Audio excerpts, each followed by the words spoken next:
What's up guys, Romsicle here, and today we're taking a look at the Zilent V2 switches from Zeal to see whether they're worth it or not. This video is not going to be too long because there's not much to say about these switches, but I'm just going to let you know that I didn't have a good experience with them, so that kind of tells you what kind of switches these are. But first, let's take a look at the specs. So the Zilent V2 switches are silent tactile switches made by Gateron. They are listed with a bottom out force of 62, 65, 67, or even 78 grams. And the one we have here is the 67 gram version, and its actuation force is somewhere near 62 grams. These switches have a 2mm actuation distance and a 3.8 bottom out distance.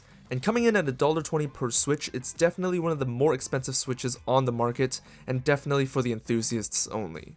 And taking a closer look, you can see that it has the typical zealpc switch with the translucent housing, 5 pins on the bottom for plated and plateless builds, a gold spring, and then you have a nice blue stem for the 67 gram version.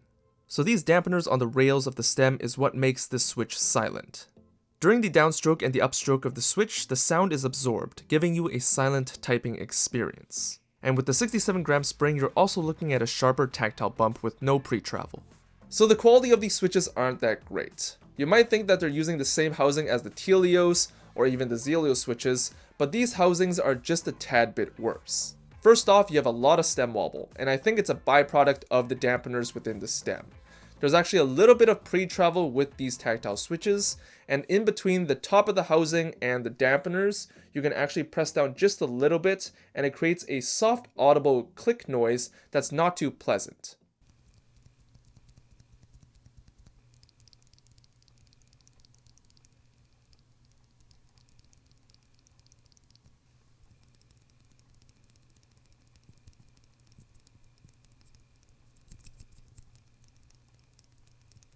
And number 2 is housing wobble.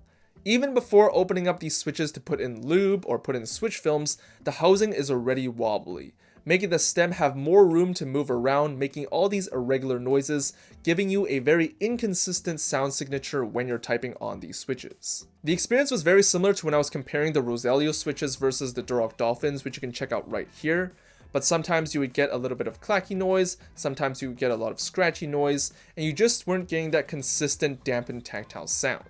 In fact, some of the switches are so wobbly that they literally sound like regular tactile switches without any dampening properties. The quality control is that bad with these switches.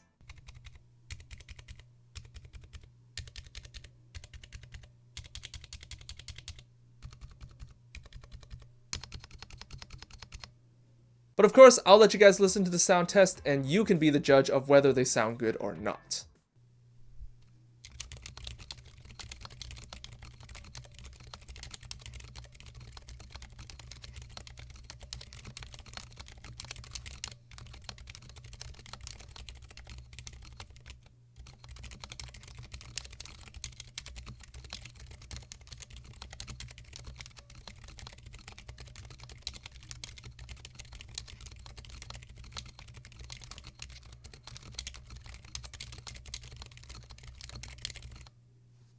So as mentioned before, it's a very inconsistent sound signature that you're getting, and you probably heard a lot of that spring ping noise. These switches have really bad spring ping right out of the box, but there is a way to make the switch sound a little better, and that way is to lube up the entire switch, including the legs, and adding some switch films. These are the Desk-Keys switch films, and I definitely recommend them because they're made out of foam and they compress within the housing. So however big the gap is within the housing it's definitely going to cover it and eliminate that housing wobble. When lubing these switches, the main thing you want to focus on is lubing up the spring. I really went ham on these springs and covered them with Krytox 205 grade 0, and only then did the spring ping disappear from the switches. The switch film also helped get rid of all those nasty scratchy noises as well, so after properly lubing them, they actually feel kind of good to type on, and it's very similar to the Zelio switches but feels much softer, which can definitely be a plus.